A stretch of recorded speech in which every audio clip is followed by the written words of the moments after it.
This is Prince's friend. I have Stone Blake here. Really, really awesome local entertainment person and event planner. So welcome to the show, first off. Thank you very much. And just tell everybody a little bit about what it is that you do here in Minneapolis. I pretty much do multimedia, promote shows, do a lot of art stuff. I'm associated with a lot of art associations in Minneapolis, like the Northeast Minneapolis Arts Association, the Uptown Art Festival, and the Uptown Association, which throws events and things like that around the city. Yeah, and TV, right? I'm a producer and board member of the Minneapolis Telecommunications Network as well, yeah.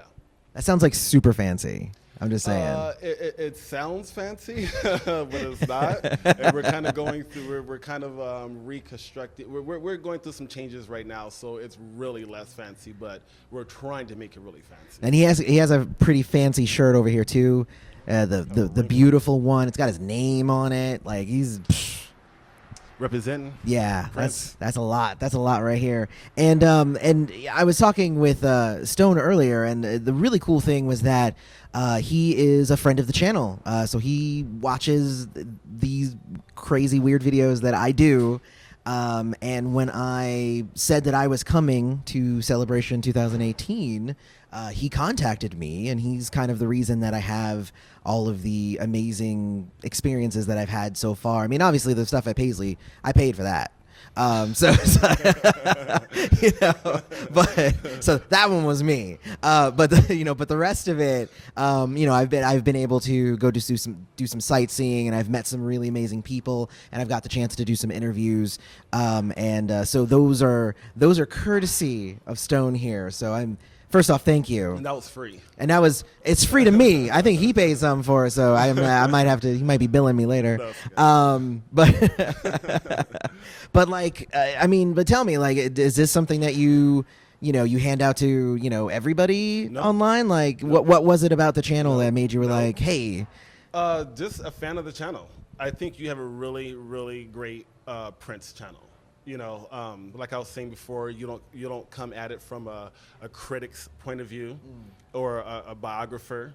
Like you actually know what you're talking about, and you're into it because you really like the music, not because it's trending and you're jumping on something that everyone's about. Right. You know what I mean? Like you actually know your stuff. Yeah, I do know my stuff, and the stuff that I don't know, I try to do some research on. Yeah, but you know your stuff, and as a Prince fan, I find myself, explaining things to people or hipping people to, certain facts about Prince. Yeah. And I'm always the one that's educating. Yes. But I see your show, and I'm just like, this is the guy that I need to, like, talk to. Yeah. This is the guy I need to go to the record store with, and, like, he will understand what I'm talking about. Right. And I could talk to him, and he won't be like, oh, really? You would get it. You know what I mean? So it's like, there's a few channels on YouTube, but yours is sincere. It's informative, and you don't gloss over something. You don't say, oh, the controversy record was blah blah blah blah blah and move on. You'll break down every song. Yeah. And you'll break it down, and you talk about the affiliates. You'll talk. You'll go over Jill's album, or you'll talk about Sheila. Jill's album was amazing. Yes, or you talk about the time. Right. And you'll actually cover Prince and everything that surrounds Prince. And I know you like to say Prince fan, Prince friend instead of Prince fan, but you are like, one of the righteous fans. Well, thank you. You know what I mean? Yeah. So, like I said, I'll come home, I check YouTube, I'll check a couple of, subscription channels, and I'll look and see what you have. And I was like, I really like this guy's show. Like, he's really sincere, and when I saw the video of you saying that you're going to come up here for the celebration weekend, I was like, man, it was kind of like my excuse to get to hang out with you. I was like, I'm going to try to show this guy a few things, but I'm going to hang out with this guy because I really want to know how much stuff he knows about Prince. And I'm like, I want to play some songs for him that he might not have heard of. And you did. You played a couple that, like, they were like longer cuts of some of the Purple Rain stuff that I had never heard. And I was like, oh, hey, that's pretty cool. Yeah. And then, of course, we talked for like, me and you and Bianca, we ended up talking for like 4 hours last night or something. Yeah. So I was honestly surprised that with my living in Florida and really kind of having a very insular kind of Prince experience. Like my Prince experience was literally like, let me get the next album so I can consume it, and then I am happier now for that. And for a long time, it had nothing to do with sharing it and being a part of it. You know what I mean? It was all kind of about, it made me feel good. Yeah. So it's really cool. First off, that like I'm learning that my channel, it started as a way for me to mourn Prince, but it's turned into something else. And I've learned that here even more so than just from comments and emails and stuff that I would get. But like people at Paisley Park are coming over to me and saying, hey, like, I love the show, keep going. Yep. And that's really awesome. I had and I'm going to do a shout out to Hiro, an amazing guy from Japan. That's right. Flew in from Japan to come to Paisley Park. And then he came over to me and said, dude, you have fans in Japan. Keep doing what you're doing. And I'm just like, well, if I wasn't going to before, then I definitely am now. Yeah. But it was really, really awesome. That's really cool. Yeah, I've been having a really fun time here, and I have a lot of it to thank Stone for here. So it's really, really awesome. You got to do this every year. I'm gonna try. Yeah, I'm gonna try. We'll So I mean, if I get a press pass next time, that'll make it a little bit more affordable, and then I can even do more things, which would be really cool. Yeah. So I mean, but I would love to live up here because it's just the atmosphere and the love of like music and everything here. Like I said, this is only day 2, and it just blows me away. So. I mean, beyond Prince. Even beyond Prince, beyond exactly. Prince, the Twin Cities, hands down, has the best art and music scene. There's a lot of musicians in the city, and a lot of really good ones too. So. Yeah, and I got to see a bunch of those last night. Yeah, right. Like last night at the Minneapolis Music Cafe was that was the bomb. That was cool. Really good. It was pretty cool. Just seeing random people. Yeah. Like Ingrid. Ingrid Chavez was there. Yeah. I didn't even know what to do with that information. On the down low. Yeah, didn't say nothing. I just saw her. I just saw her walking out, and I was just like, wait a minute. I'm pretty sure that was Ingrid Chavez. That was Ingrid. Yeah. So what I decided to do with this video with Stone here was I wanted to kind of have some fun here for a bit. So what we're gonna do is we're gonna have a friend off is what we're going to have here. And the first one, and I may do this more often. I like the idea of this. Okay. So I have some questions. He's got some questions, but I'm gonna let him start.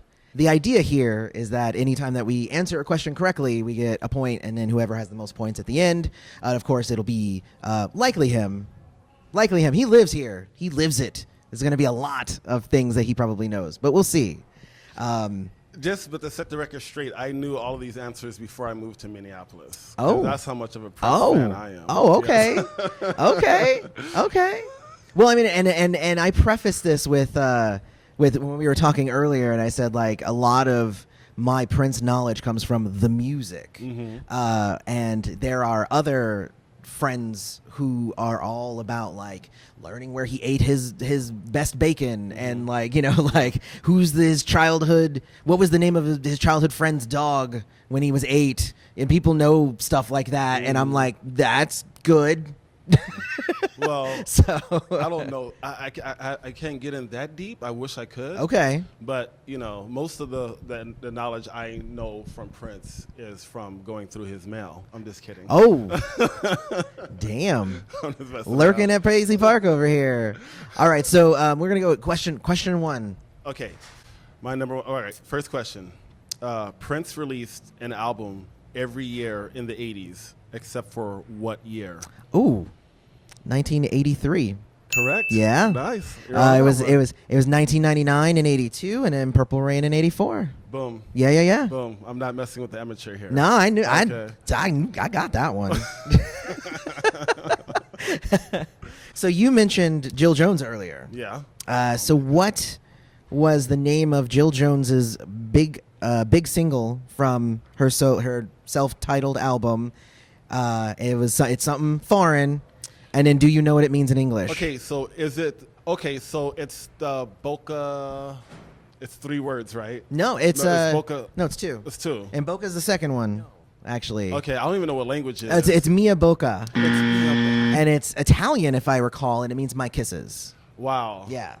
I have that album. Yeah. Never knew what it meant. It's an amazing And album. I'm already losing. So apparently. Okay. Okay. Well, So you had a chance to get two points on that one. Okay. You know what? I felt like some of these questions might have been a little too unfair. Like, but since dude. you got me with that one, I'm going to bring it. Lay it on I'm me. gonna bring it. Lay it on me. All right. There are 9 songs on the Love Sexy album. Yes. How many tracks are on the CD? 1. You are good. I knew that one. You are good. Yeah. No, the Love Sexy album was one of my faves. It actually, when I purchased it, I loved that it had 1 track. I hated it. It was almost like nah, you don't get to skip anything. This is an experience. You got to listen to all of it I hated every it. time. I did not like it. Alphabet Street's the second song. Mm-hmm. So that was good. You could get to that one fairly quick. Right. But if you want to go to like when 2 are in love or something like that, Yeah. you would have to hold that fast forward button down. Yeah. And you know how like the CD sounds choppy? Yeah. Oh yeah. It's like, you have to, Yeah. listen to that for about 45 seconds before you got to where 2 are in love. Yeah. You know what I mean? Yeah. And like so it's like, oh, I don't want to listen to the whole CD right now. The- I'm on my way to work. I just want to hear this one song. The only thing that I did not like about it was when it would pop up and shuffle. And Oh. and it'd be like 1 song here, 1 song there, and it's like boom, whole album. Whole And I'd be album, like, okay, see? well that doesn't work. Exactly. But now that I have like the version off of like iTunes and whatever, and now it's chopped up in the now it's text. chopped up. But at the end of track 1, I know it fades off. It doesn't go straight into Alphabet Street, and that makes me enjoy it a lot less because it's not. Yeah, because it's not mixed. It's not mixed. It It's not. segue. It doesn't go right exactly. into it. It's like, no, this is the end of the song, so it fades away, and then it starts the next one. Exactly. And it does. Yeah. And it's supposed to be a continuation. Yeah. Exactly. It irks me. It irks me every time. If you have Love Sexy on vinyl, you definitely don't have to go through all that. Yeah. What was the name of the tour that Prince did with Rick James? Fire It Up. That is correct. Yes. That is correct. I'm a big Rick James fan too. I Yeah, assume so. This was actually, because I couldn't come up with that many questions, this was actually one I learned today at the panel. Oh, really? At Paisley Park, I learned that one. Yeah, the infamous Rick James Yeah. Prince Yeah. little beef was all started from the Fire It Up tour. Yeah, exactly. That's where Prince met Jill Jones. Is it? Jill Jones was a backup singer for Tina Marie. Oh. Who was a prodigy, opener for Right, James right, the Prodigy, right. and that's how, because Jill Jones and Tina Marie actually lived together, and Jill was her backup singer. Prince met Jill during the Rick James Fire It Up tour. Wow. Yeah. All right, Jill, seriously though, call me.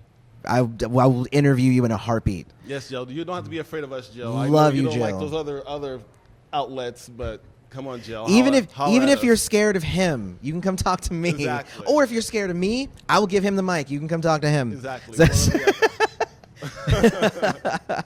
Let's see here. Okay. What 4 albums do you see Prince wearing the iconic trench coat? Oh, shit. Well, let me see if there are any back here. Nope. Okay. Well, I'm going to say Purple Rain, obviously. Well, and Controversy. Boom. He has it. Yep. Dirty Minds cover doesn't have it. Dirty Minds cover doesn't have it, does it? Yes, it does. Oh, it does. Yeah. Dirty Mind. See, people don't even notice that. And then the 4th one would be the 1999 single cover.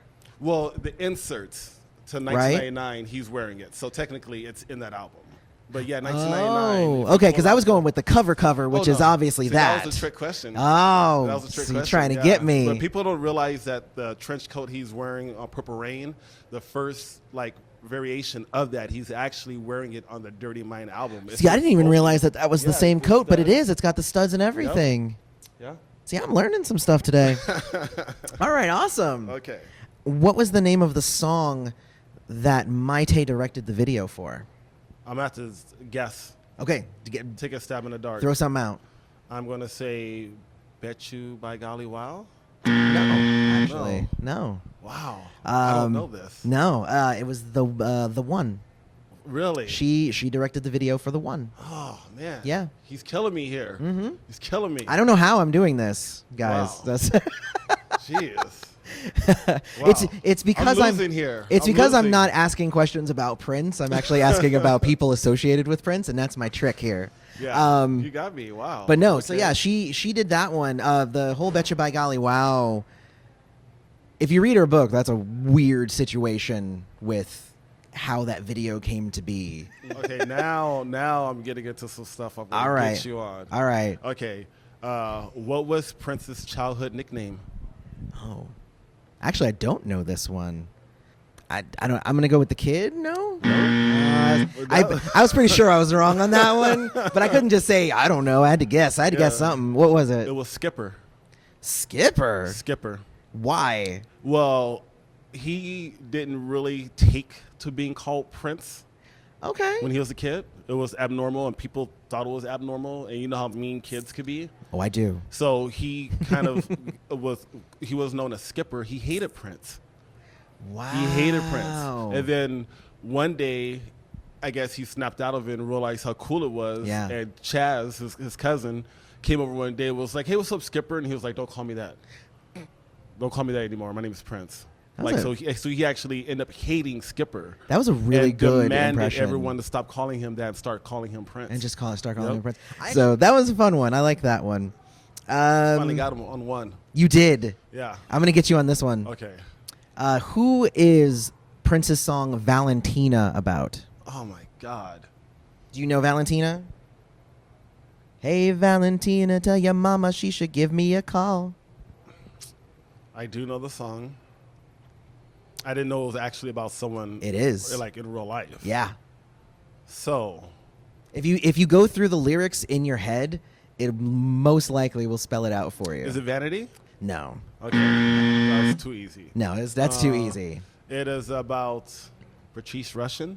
No. I mean, No? those are his early albums. Valentina's from Is her MPLS name like, Sound. Is her last name like Brie or Brea or something like No, that? that's Bria Valente. Okay. Yes, but that's very close. I think 3 guesses is enough. I don't know. It's actually a song to Selma Hayek. Is it really? Yeah, I love Selma Hayek. And Selma Hayek had just had a baby she named her Valentina, and that's I didn't know that. Yeah, if you listen to the lyrics, it's she was and it's all your mama was, Okay. and one of the lines, she was a Mexican bombshell sent to conquer the West, and it was about Selma Hayek. Okay, now I really love that song because Yeah. I was in love with Selma Hayek for the longest time. Oh, yeah. For the longest time. Oh, yeah. I remember one time Questlove had told a story about a time he was hanging out at Prince's house, Mm-hmm. and they had a jam session. It was him, Prince, and Stevie Wonder, and the only 2 people there dancing was Selma Hayek and Erykah Badu. Oh wow. Yeah. Oh, that's really cool. Yeah, right? That's really cool. That's a party I want to go to. Oh, yeah. That's a party I'd want to go to. Yeah. All right, I'm definitely gonna get you with this one. Like you found out where my weak point is. Just drill home there, and you'll probably just get me every time. I'm gonna get you with this one. Okay. Okay. So when Prince played basketball for Bryant High, what was his jersey number? Wasn't it 18? I have that picture. It's definitely a 1 something. It's either 8. Is it 16? No, it's only one number. Oh, well Yeah. then I'm completely out of 3. 3. Yep. Okay. 3. Yep. I have that picture because when I was a kid, I checked out from my school library, like at my middle school, a book called Purple Rain, and it was written in like the 80s. Rain, REIGN.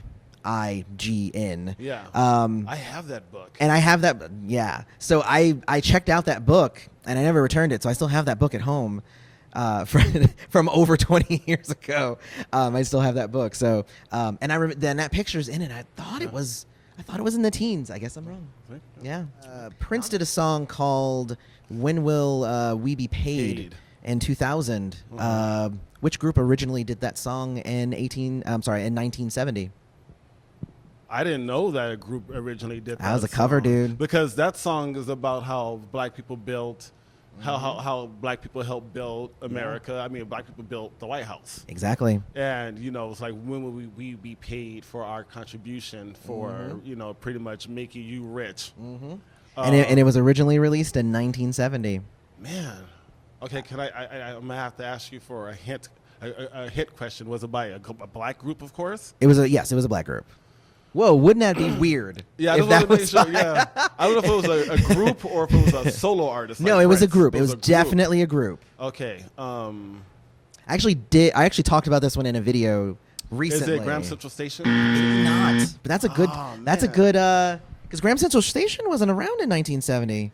Yeah. No, were they? Well, not 70, but in the 70s. Right. Yeah. All right, 74 was the first album by Graham Central Station. Yeah. Okay. Yeah. So no, this one was 1970. 1970, 1970. the year. Yeah. So I'll let him take that one back because he knows it. Okay. So maybe he just didn't. Was it Sly and the Family song? It was not. It was Yeah. not. Who was it was it? the Staple Singers.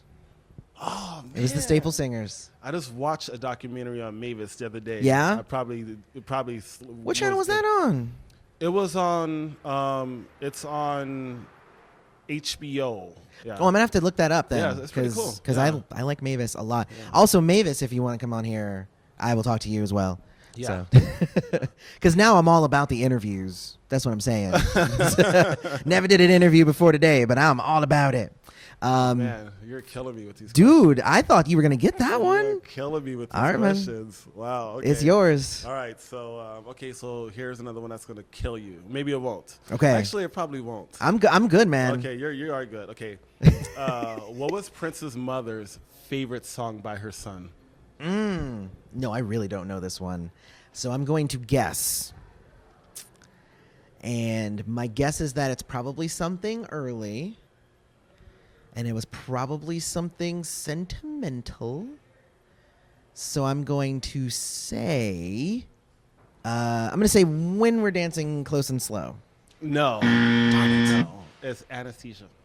Really? Yeah. Anastasia. When she passed away, he had found out while he was on tour. And he came out on stage and said, he told the crowd that his mom had just passed away. And that he was going to play her favorite song. And he played that song. Wow. That's really cool. It's a sentimental song, but I was wrong on the early. Yeah. Yeah. I just assumed that it was an early thing. Yeah. But man, no, you got me on that one. What was the song that was eventually replaced by Trust in the Batman movie? You have to believe me, I did know this. I did know this at one point. This one's a like underhanded soft pitch, and for some reason I don't know. I thought you were going to totally know this one because he eventually released it. Right? Yeah. He did, but I can't tell you where because then it'll really tell you. But he did. He did end up releasing it. It was like a B-side to one of the Batman singles. It ended up, so he didn't like leave it not released. 200 balloons. It was. It was 200 balloons. Nice. You got it, man. Nice. You got Cool. it. I wasn't sure if that one was too hard or not, but that was a pretty good one. Yeah, I wouldn't have got it unless she told me it was a B-side. There. Then he started going through all the B-sides. But yeah, in the original cut of the movie, they used 200 balloons in that section because it's this part with balloons and all that stuff. And then they were like, it just still doesn't quite fit. And then he wrote Trust. So Trust was the last track written for the whole thing because then it was the last added. Okay.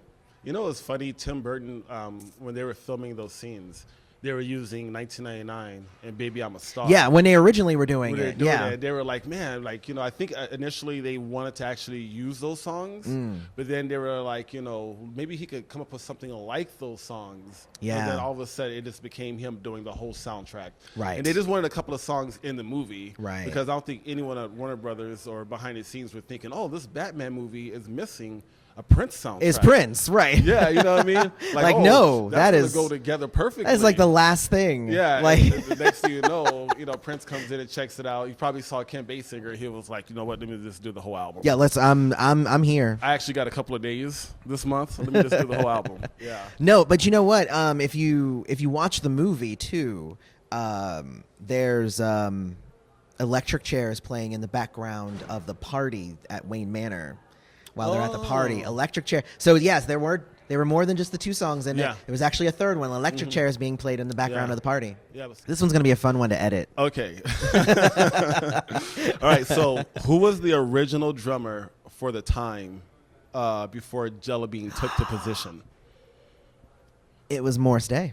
Whoa. I actually do know that one. Whoa. I do know that one. Nice. I do know that one. Yeah. I don't know because somebody else was the lead singer. Alexander O'Neill. Okay, because I was gonna say I don't know that guy. Yeah. Had you asked me that one, I would have totally failed it. Yeah.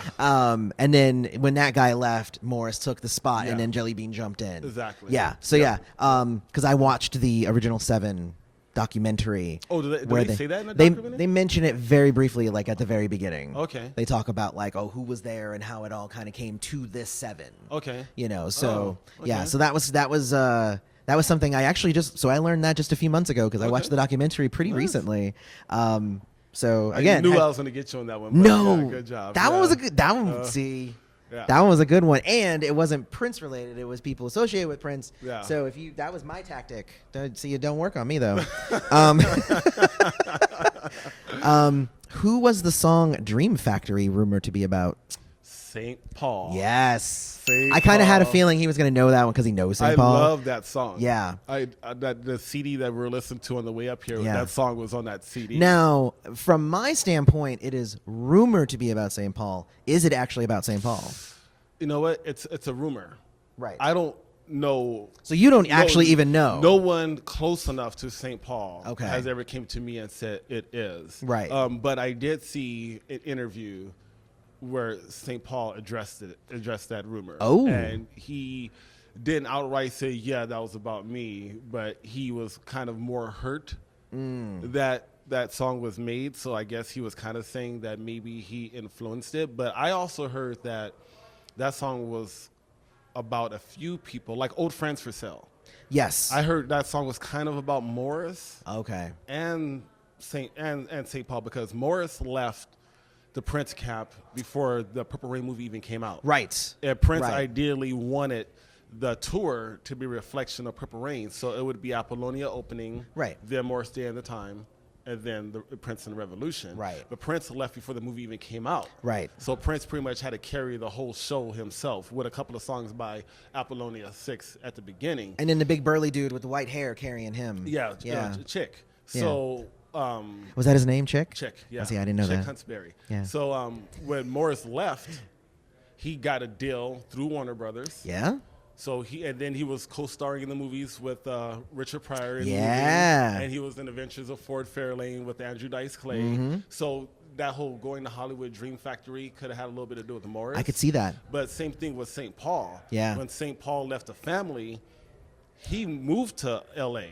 and was taking acting classes. Oh, okay. Yeah, taking acting classes, got a record deal with A&M. You know what I mean? So it could have been either about St. Paul, or it could have been people like St. Paul and Morris and people who left the Prince camp. So maybe not even about one person. Maybe not about one Gotcha. person. But if it was about one person, I think it was about St. Paul. Yeah. Okay.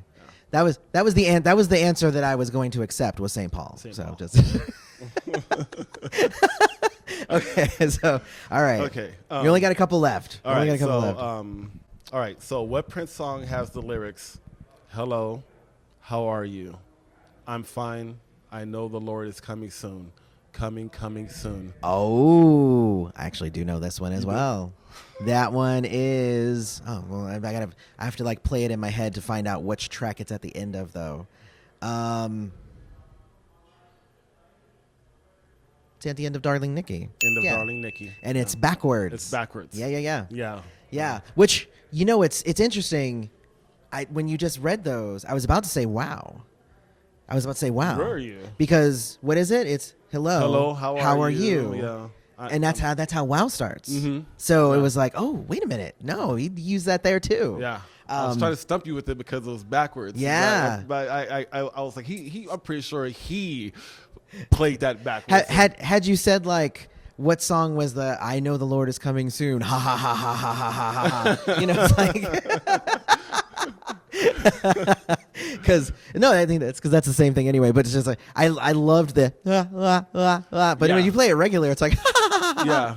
So It's kind of scary. a little bit. I had I remember bit. when that album came out, I had a neighbor named Victor, and he was into Kiss and Black Sabbath and stuff like that. And back then, it was this big old thing about playing songs backwards and hearing like messages about like loving the devil and stuff like that. It's like if you play the record backwards, it talks about Satan and stuff like that. So when the Purple Rain album came out and it had that backward message and it began with that ha ha ha ha, I was scared out of my mind. I was like, what's going on? Which is crazy, right? Because it's like you think of it and you're like, Prince was lumped in with all of those other bands during the whole record thing. But literally, if you play his album backwards, it talks about God. And I think he did it on literally. purpose.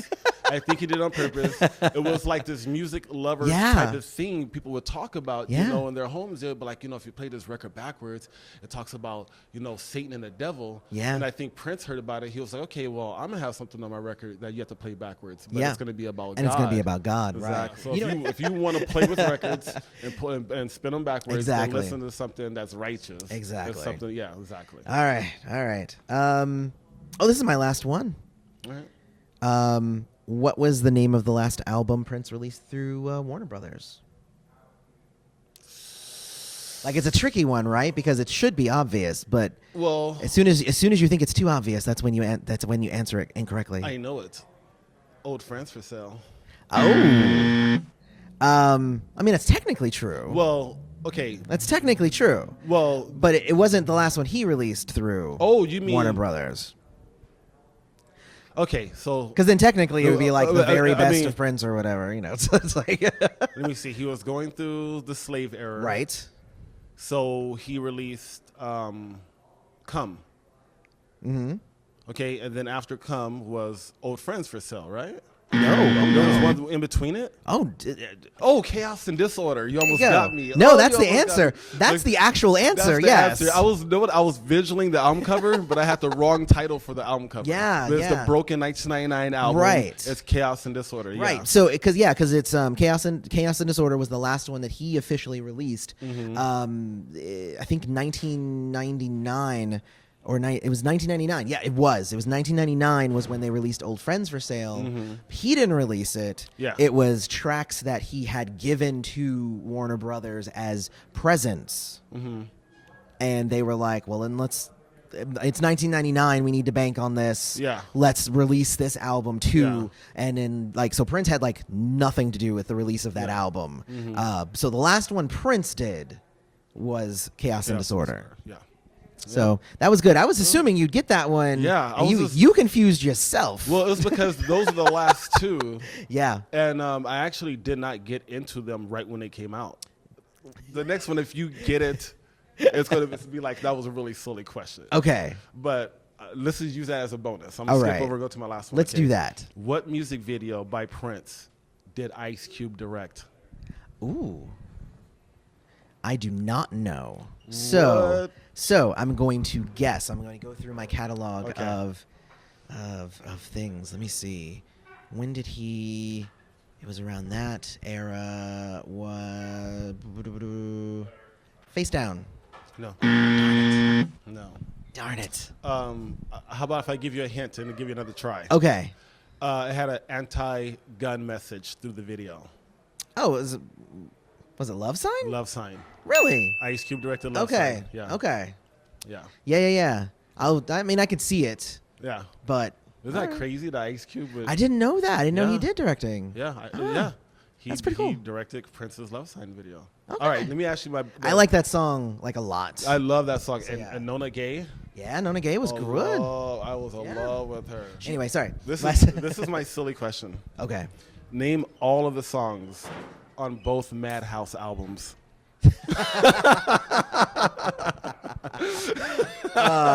That's so silly.